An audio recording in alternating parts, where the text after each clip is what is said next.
Hello, it's Facebook Friday, and this is Michael Field here, master mechanic, desperately in need of a haircut. Anyway, what we talking about this week?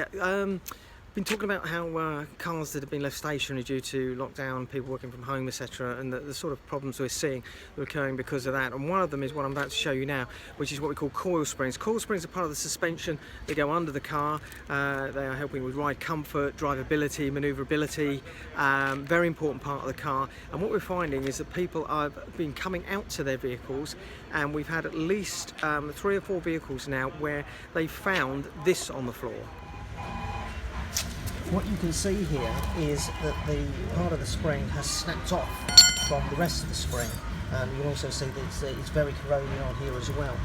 And this is where the cars have just been parked up. They aren't even being driven. We see it enough when cars are being driven where they break.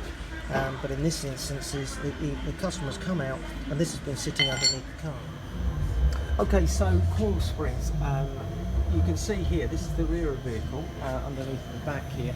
We have similar coil springs on most fronts on vehicles as well. But you can see the corrosion there on both of these springs. This is quite visible.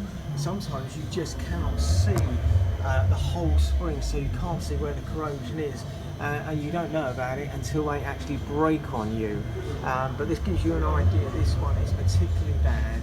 And whilst it wouldn't fail the MOT in this condition, it's obviously sensible to consider having those done sooner rather than later, before they actually break, because they can break at any time, as I've discussed.